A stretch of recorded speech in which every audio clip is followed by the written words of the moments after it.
Hey friends, it's Christina from Proverbs 31 Homestead, and today I'd like to discuss with you a topic that comes up a lot in the comments section of my videos, which is how do the Amish get away with water bathing everything and we don't? But before I begin, I feel like I spend a lot of time apologizing for not having made a video in a while, but I do want to tell you what the deal has been recently. And that is that when we bought this homestead 7 years ago, it was unfinished, and a lot of what was finished was not done correctly. So after 7 years, we finally have had the opportunity to work on this, to fix up the house, to fix the problems and finish what is there. And I'm very excited because I think the best part is I'll have a real kitchen instead of just, I have it about 3 feet of counter space. But it has been chaotic and very noisy, and I have tried repeatedly to film videos with no success because all of a sudden, loud tools show up in the background noise. And in fact, this is like the third time I've tried to do this video. But I'm gonna try to work around the noise a little bit more and get out some more videos for you this year. So the reason I picked this topic, and I've been meaning to do it for quite a while, is I get an awful lot of comments like the 3 I'm about to read to you. This one was from about 8 months ago, and it was made by Trail Badger, who said, "The Amish have never pressure canned their food. They long water bath process their low acid foods." And T. Woods, who said, "The Amish have been water bath canning for generations. How did people can before pressure canners?" And then finally, Daisy Lane from about 4 days ago, "I'm curious about the Amish, people during the war, grandparents passing along timeless water bath recipes. Suddenly, there is polarity between timeless practice with common sense and pressure canning. Why?" And I have many comments that are along that same vein.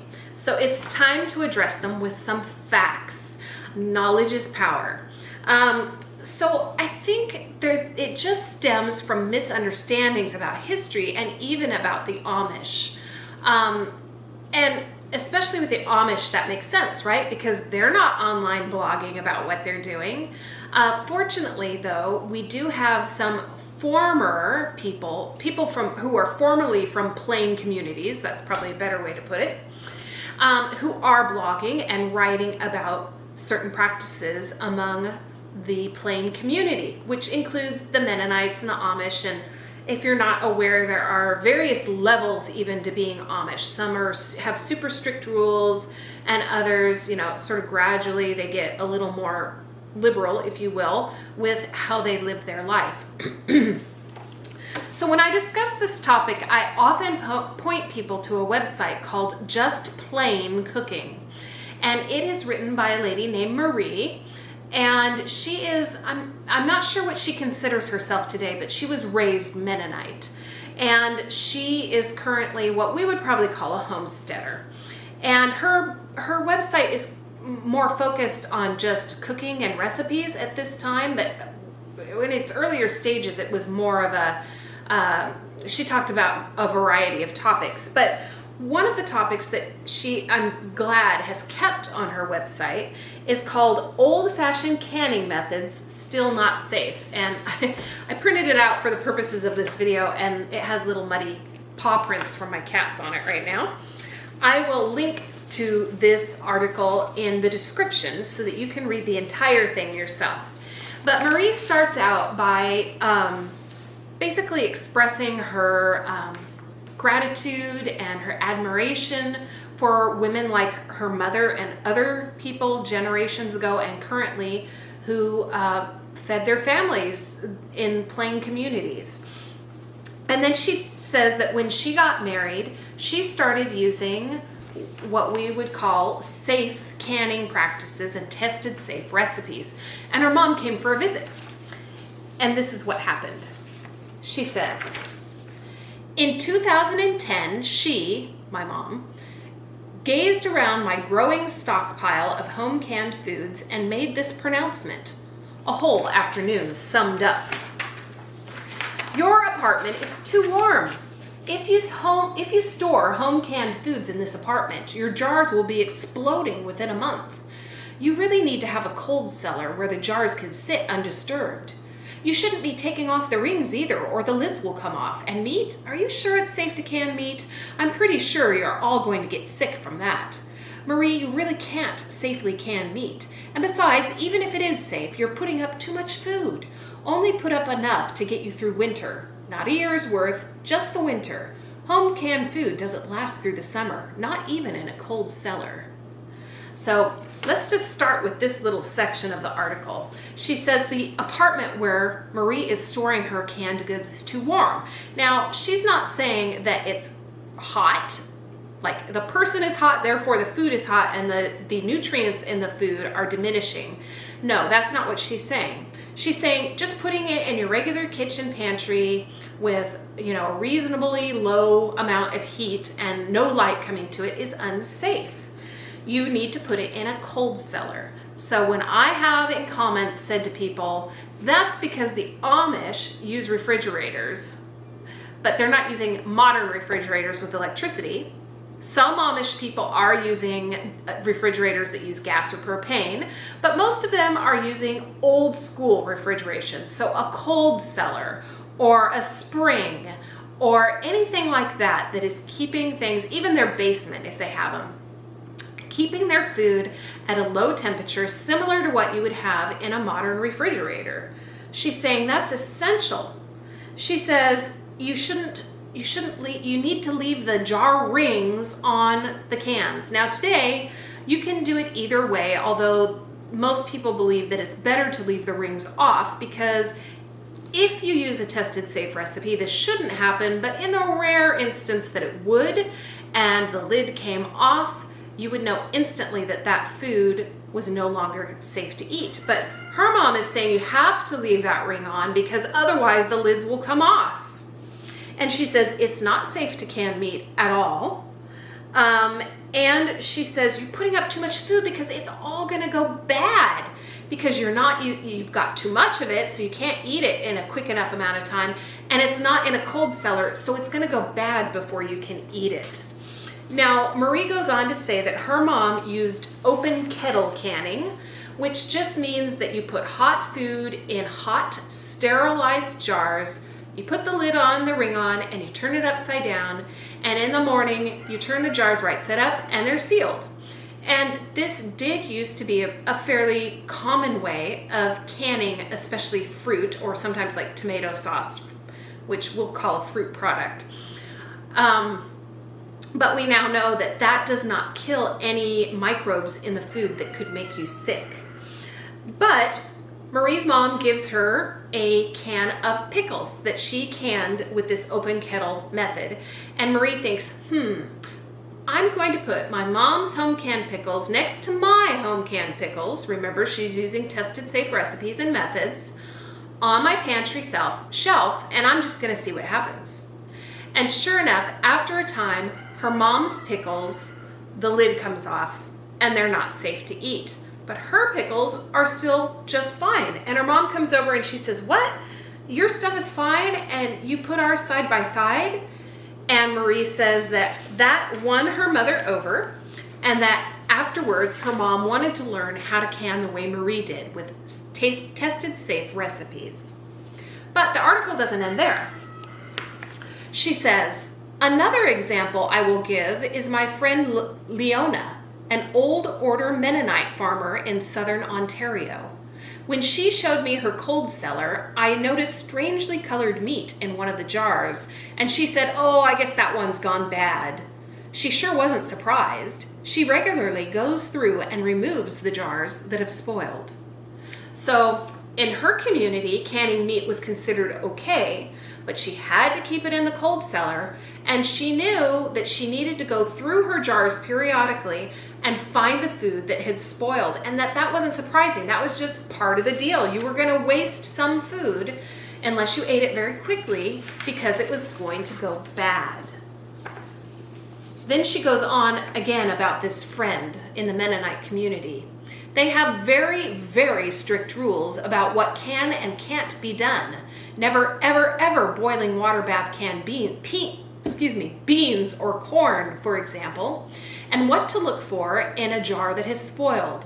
Although they will preserve applesauce or tomato sauce in quantities to keep 2 years, mostly everything is to be used up by spring, since jarred food, as my mother said, only keeps over winter. So here we can see they do have rules that they go by. It's not a free-for-all. They don't can just everything. And for example, they're not water bath canning low acid beans or corn, but they expect things to go bad. Even though they're keeping it in their equivalent of a refrigerator, they know they have to eat it within a certain time period or it's going to go bad. Then she talks about her grandfather, and she says, "My grandfather said that the springtime stomach flu used to kill so many people every year, all but disappeared with the introduction of electricity and refrigerators to run rural homes. According to my grandfather, this stomach flu used to be common, and very frequently it proved fatal. This is why my grandparents, as soon as home pressure canners were available after World War II, bought one. Traditional canning methods, that is boiling bath canning meat, open kettle canning pickles and jams, worked, but only under very strict circumstances and with a short shelf life and with an unacceptably high mortality rate." So, this is another point that I have tried to make in the comments.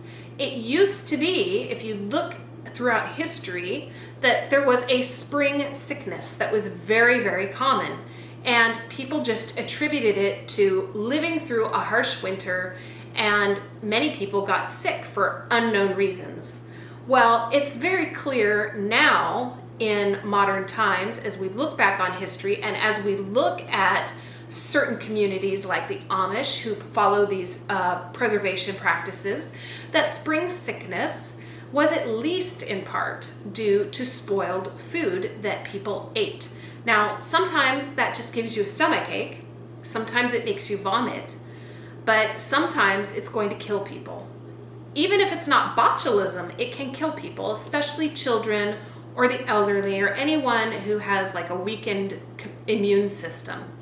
And so her grandfather acknowledged this. They realized over time that this was what was happening. But imagine that you didn't have modern knowledge and this happened generation after generation after generation, and it was just accepted. This is the spring stomach flu. This is the spring illness that just happens, and it's going to take some people. And I thought it was interesting that she said as soon as they were able, after World War II, they bought a pressure canner.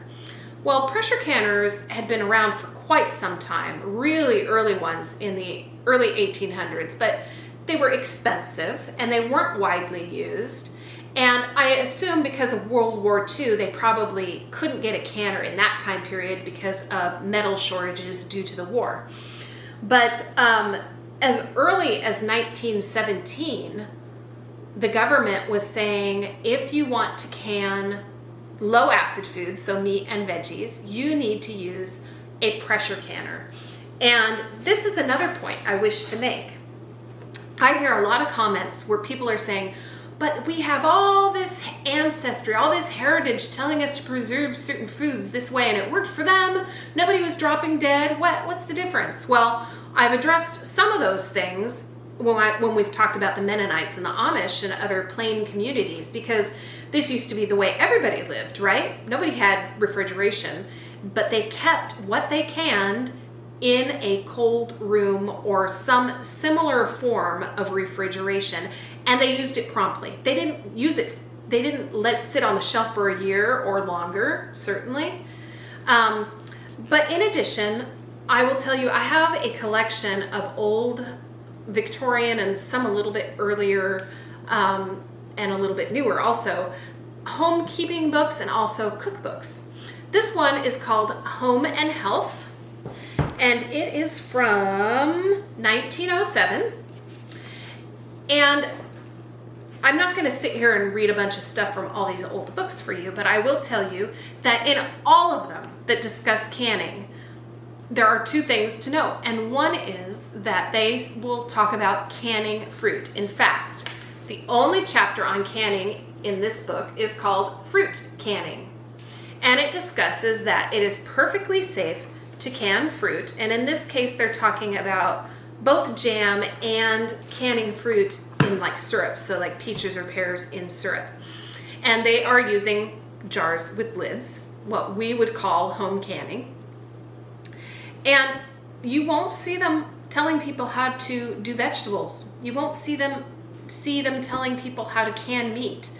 In some old cookbooks, you will find potted meat, but this was something that was used up very quickly, and again, it was kept in a cold cellar, so basically a refrigerator, and it was kept for a short period of time. Maybe not as short as what our modern guidelines might tell us, you know. I mean, I personally will keep something in the fridge for a week and feel perfectly safe about eating that meat, for example. I think the government guidelines are a little bit shorter than that.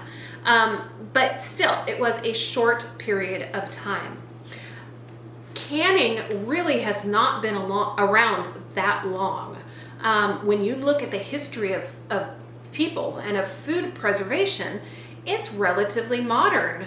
Yes, there was some canning, as in putting in a tin can early on, right? This was started in the early 1800s. But it wasn't until about the 1870s, which it might seem like a long time ago, but in the course of human history, it's not, where home canning was done. And again, they were canning high acid foods using water bath canning. And as early as 1917, it was a well-known fact that you did not want to can meat or vegetables unless you had a pressure canner. Before that, books would just say, you can perfectly safely can fruit. They didn't even mention meat or vegetables. So this idea that it's been around forever, the water bathing of meat and vegetables, is just simply untrue. There was a time period where it was kind of a free for all, and some people did home can, for example, peas or other things, and it did lead to botulism poisoning. And that was why the government started to advise people about what was safe and what was not safe to can. And there was one publication that rebel canners like to point to that talked about water bathing low acid foods like meat and veggies for hours at a time. And in a way, that can work because, number one, you're killing off a lot of things by all that boiling, including the nutrients in the food.